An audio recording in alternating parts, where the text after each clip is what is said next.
உங்களுக்கு சொந்த அனுபவத்துல என்ன மாற்றம் வந்துச்சு அதை நீங்க சொல்லணும். உங்களோட அனுபவத்துல இருக்கிறது மட்டும் தான் நீங்க டீச் பண்ணணும். Point number 1. எப்ப நான் டீச் பண்றதுக்கு ரெடி அப்படின்னா, நீங்க நான் மத்தவங்களுக்கு உதவி பண்ணணும் அப்படின்ற ஒரு பாவனை வருது இல்லையா, அப்பவே நீங்க ரெடி ஆயிட்டீங்க. எனக்கு தெரிஞ்ச நல்ல விஷயம் நான் 4 பேருக்கு சொல்லி கொடுக்கணும் அப்படின்ற ஒரு பாவனை வரப்பவே நீங்க டீச்சர் ஆகிறதுக்கு ரெடி ஆயிட்டீங்க.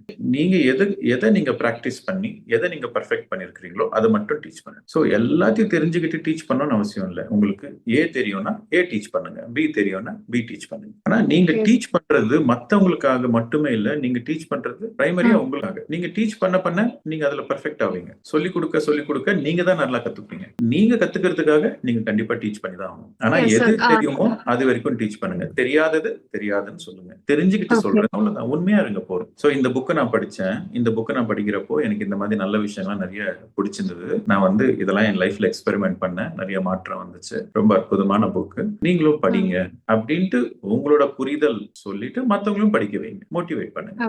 உங்க டீச்சிங் மத்தவங்களுக்கு மோட்டிவேஷன் தான். நீங்க டீச்சிங் ஸ்டார்ட் பண்ணாதான் நீங்க அட்வான்ஸ் லெவலுக்கே போவீங்க. டீச் பண்ணாதான் அட்வான்ஸ் லெவலுக்கே போவீங்க. சரியா? நான் அட்வான்ஸ் லெவலுக்கு போய் தான் நான் டீச் பண்ணோம்னா நீங்க அட்வான்ஸ் லெவலுக்கு போவே முடியாது. டீச்சிங் பண்ணாதான் அட்வான்ஸ் லெவலுக்கு போவீங்க. நீங்க ட்ரையல் அண்ட் எரர் மூலியமா தான் எது உங்க பர்பஸ் ஆஃப் லைஃப், என்ன ஜாப் நீங்க பிறந்திருக்கீங்க, என்ன ஜாப் உங்களோட ஸ்ட்ரென்த் அப்படின்ட்டு இது ட்ரையல் அண்ட் எரர் மூலியமா தான் தெரியும்.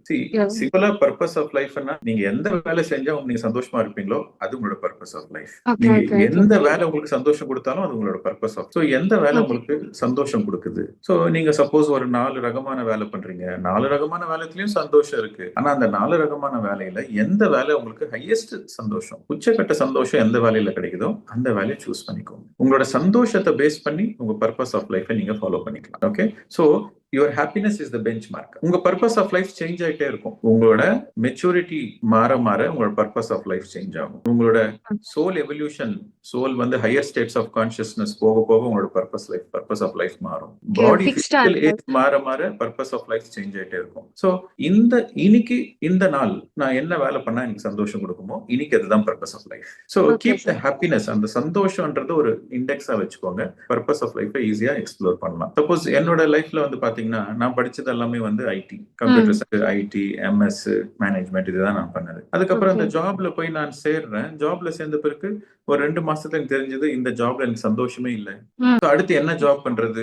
ஏன்னா என்ன படிச்சது, என்னோட குவாலிஃபிகேஷன்ஸ் எல்லாமே ஐடி வேலை எனக்கு சந்தோஷம் கொடுக்கறது இல்லை. சோ என்னோட பர்பஸ் ஆஃப் லைஃப் என்ன அப்படின்னு தெரிஞ்சுக்கிறதுக்கு எனக்கு 4 வருஷம் பிடிச்சது. அந்த 4 வருஷமே நான் சும்மா உட்காரல. அந்த 4 வருஷமே ட்ரையல் அண்ட் எரர், பல விதமான ஜாப்ஸ் ட்ரை பண்ணிட்டே இருந்தேன். நிறைய சர்வீஸ் ஒர்க் பண்ணேன், ஆர்கனைசர் ரோல் பிளே பண்ணேன், டூர் ஆபரேட்டரா இருந்தேன். சோ நிறைய டிராவல் பண்ணேன், டீச்சரா இருந்தேன், டீச்சர் ரோல் பிளே பண்ணேன், ஆர்கனைசர் ரோல் பிளே பண்ணேன், அசிஸ்டன்ட் ரோல் பிளே பண்ணேன், செக்ரட்டரி ரோல் பிளே பண்ணேன். பல விதமான ரோல்ஸ் எடுத்தேன் நான். இப்போ இந்த எல்லா ரோல்ஸ்லுமே டீச்சிங் எனக்கு ஹையஸ்ட் சந்தோஷத்தை கொடுத்தது. So my purpose of life is teaching நான் முடிவு பண்ணேன் என்னோட ஓன் ட்ரையல் அண்ட் எரர்ல. So you have to go with trial and error, then only you will discover your purpose of life. and purpose of life change ஆயிட்டே இருக்கும். Starting okay நான் teach பண்றது என்னோட பர்பஸ் ஆஃப் லைஃப் நம்ம தோணுச்சு. But இப்போ என்ன மாதிரியே பல பேரை ஆக்கணும். I want to create teachers. முதல்ல ஒரு 10 வருஷத்துக்கு முன்னாடி என்னோட பர்பஸ் ஆஃப் லைஃப் டீச்சிங் பண்றது. இப்போ என்னோட purpose of life I have to create teachers. I have to inspire teachers. I have to prepare teachers. I have to be a master teacher. I have to inspire teachers. This is my purpose of life today. அதான் the training of teachers program ஆரம்பிச்சிருக்கோம். So முதல்ல என்னோட purpose of life ஒரு few countries, ஒரு 4-5 countriesக்கு சொல்லி கொடுத்தா போறோம். இப்போ நான் உலகம் பூரா சொல்லி கொடுக்கணும் அப்படின்னு வந்தது. ஒரு 4-5 வருஷத்துக்கு முன்னாடி உலகம் பூரா சொல்லி கொடுக்கணும் அப்படின்ட்டு. இப்போ I want to reach out to the government. எனக்கு கவர்மெண்ட்க்கு ரீச் ஆகணும், யூனிவர்சிட்டிஸ்க்கு ரீச் ஆகணும், யுனைடெட் நேஷன்ஸ்க்கு ரீச் ஆகணும், WHO ரீச் ஆகணும். I have to save, I have to inspire the youngsters. So purpose of life keeps changing. ஃபிக்ஸ்டா இருக்காது. சோ நீங்க meditation பண்ண உங்களோட உள்மனசு சொல்லிட்டே வரும். மெடிடேஷன் பண்ண உங்களோட உள்மனசு சொல்லும் இது செய் அது செய்யிட்டு கைடன்ஸ் கொடுக்கும்.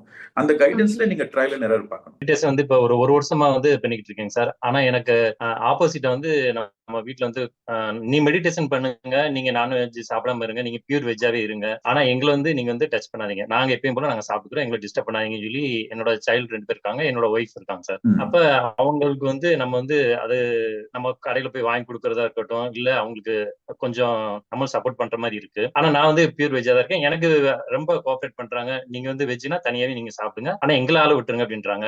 நம்ம வீட்டுல யாரும் வந்து நம்ம கூட கொஞ்சம் இன்னும் மெடிடேஷன் அந்த இதுக்குள்ள வரமாட்டேன்றாங்க. அப்ப நான் வந்து என்னோட மிஸ்டேக் இருக்கான்னு தெரியல. அப்ப நான் சரியா மெடிடேஷன் பண்றேனா இல்லையான்னு தெரியல.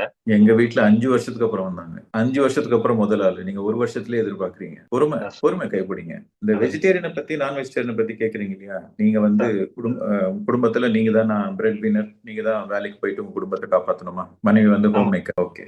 சோ அப்ப நீங்க சொல்லுங்க. நீங்க வந்து புருஷனா, இந்த வீட்டுக்கு தலைவனா, நான் என்னோட வேலை, என்னோட தர்மம் வந்து உங்களுக்கு சாப்பாடு போட்டு உங்களுக்கு எந்த ஒரு குறை இல்லாம பாத்துக்க வேண்டியதுதான். ஒரு சார். மிருகத்தை கொன்னு என்னோட குடும்பத்தை பார்க்கணும்னு அவசியம் இல்ல. உங்களுக்கு சாப்பாடு போட வேண்டியது, உங்களை நல்லபடியா பாத்துக்க வேண்டியதுதான் என்னோட கடமை. So sir. நான் வந்து நான்வெஜ்ஜும் சாப்பிட மாட்டேன், நான்வெஜ்ஜும் வாங்கி கொடுக்க மாட்டேன். அது அந்த இதுல ரொம்ப உறுதியா இருங்க. இல்ல அதையும் மீறி ஃபோர்ஸ் பண்ணாக்கா, உனக்கு நான்வெஜ் வேணுமா, நான் வேணுமான்னு கேளுங்க. எனக்கு நான்வெஜ் தான் வேணும்னாக்கா, உங்களுக்கு அடுத்து என்ன பண்ணணும்னு தெரியும். சோ நல்லது அது வந்து ரொம்ப எடுத்தோம் கவுத்தோன்னு முடிவு பண்ணாம, கொஞ்சம் நிதானமா அன்பா சொல்லி பாருங்க. நான்வெஜ் பொறுத்த வரைக்கும் நீங்க வெஜிடேரியன் ஆயிட்டீங்க. So sir. உங்க கையால நீங்க அது வாங்கியும் கொடுக்காதீங்க. இப்ப ஒரு எறும்பை வந்து மிதிச்சு கொள்றோம், இல்லாட்டி நம்ம கொசு கடிக்குது நம்ம அடிக்கிறோம், இல்ல ஒரு நாய் வந்து நம்ம துரத்துனா கல்ல கொண்டு துன்புறுத்துறோம். இப்ப இதெல்லாம் வந்து நம்ம செய்யக்கூடாது தானங்க சார்? ஒரு உயிரை வந்து துன்புறுத்துறோம், ஒரு உயிரை கொள்றது தானங்க சார்? கரெக்ட். கொல்லக்கூடாதுதான். பட் அதையும் மீறி செய்யறோமே, அதுக்கு என்ன பரிகாரம்னு கேக்குறீங்களா? நிறைய குட்கர்மா பண்ணுங்க. நிறைய புண்ணியம் ஜாஸ்தி பண்ணுங்க. சார். நம்மளுக்கு தெரிஞ்சோ தெரியாமையோ நம்மளுக்கு நம்மனால நிறைய உயிருக்கு சேதம் நடக்குது. தெரிஞ்சோ தெரியாமையோ. சார். ஓகே. சோ அதை பத்தி வருத்தப்படாம உங்களால முடிஞ்சவங்களுக்கு நிறைய புண்ணியத்தை செய்யுங்க.